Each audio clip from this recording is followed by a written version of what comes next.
Assalamualaikum warahmatullahi wabarakatuh. Friends, Dato and Tan Sri, ladies and gentlemen. Today we examine my September contribution to my September 2010 contribution to my blog, Pearls and Jam. The topic is we have to re-examine our Shahadah. The Shahadah, La ilaha illallah wa ashhadu anna Muhammad Rasulullah, is consisted of two parts. The true conviction, that is the Iman part, is La ilaha illallah, meaning there is no God but God. The Amal part, wa ashhadu anna Muhammad Rasulullah, and I testify Muhammad is the messenger of God. The second part, wa ashhadu anna Muhammad Rasulullah, is the Sharia part, the Amal part. That is, since I believe there is no God but God, and I testify that Muhammad is the messenger of God, I accept that he was the best person to know God, and thus I follow the way of Muhammad, peace be upon him. And now that the Prophet is not around, I follow the next best people around, the ulama, accepting that since my knowledge in the ways of Muhammad is very superficial and shallow, full stop. Since all the sage and the ulama said so, and I have little knowledge to think otherwise, I take for granted that they are right, and thus I follow. If I have the times and intelligence to know the religion as Hamka or Sheikh Rashid Rida do, I'm free to follow my heart, but I don't. So full stop, I follow the ulama. The prerequisite to the first part of the Shahadah, however, requires more than just to follow. There must be definitive personal conviction, without which our Aqidah is on very flimsy ground. And indeed, if we present-day Muslims are honest in our self-examination, we have to concede that our foundations are truly weak. In many of us, non-existent in some. This is basically why we Muslims currently are faced with an existential crisis of mega proportion. We simply do not comprehend our very Shahadah, which we repeat like parrots for at least some 9 times minimum per day for those of us who pray. We Muslims never give much thought to the meaning and conviction which goes with it, with respect to there is no God but God. We do not bother even to read his letters to us. They are just there to collect dust up there in high places. How many of us read the Quran constantly, on a daily basis? How many of us read the Quran with comprehension and conviction? Thirdly, how many of us derive lessons from the Quran? And fourthly, how many of us live by the Quran? Let me rephrase the last question in another way. Frankly, how many of us tend to deprecate people who want to live by the Quran and preach others to live by the Quran as well?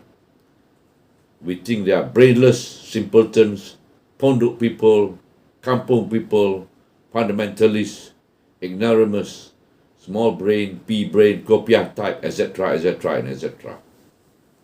At the end of the day, the typical Muslim now has not enough ilmu, but does not wish to follow the ulama, almost totally ignorant of matters of Islam, but has the audacity to question ulama at every nook and corner.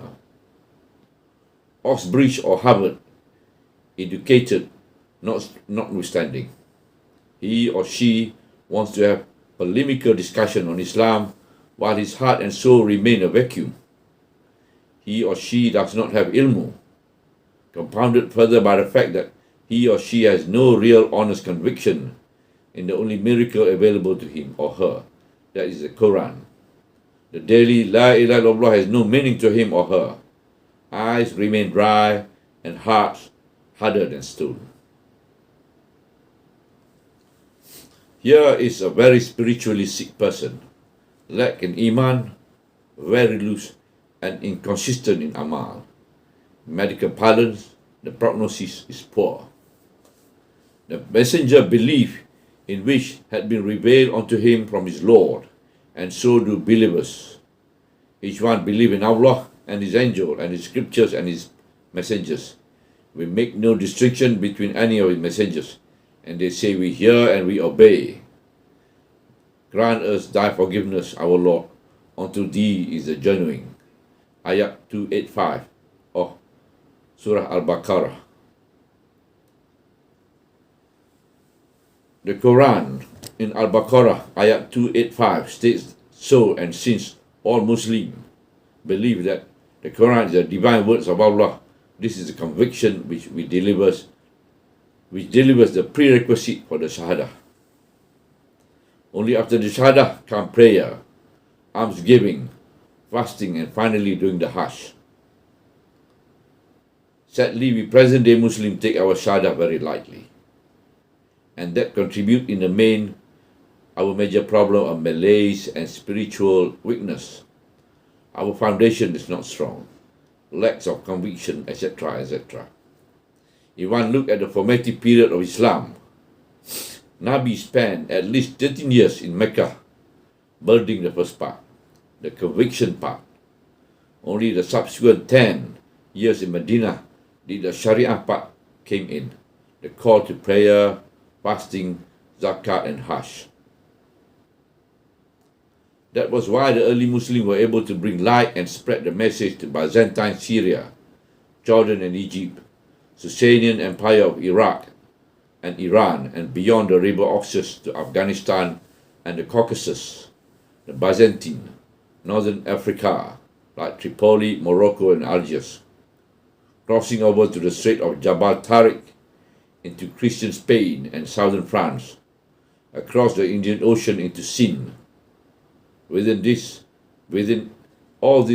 first 100 years post-Nabi, except for the final push on Constantinople and Western Turkey, which occurred several centuries later. Orientalists and Westerners deprecatingly put down Islam's fast spread due to the sword.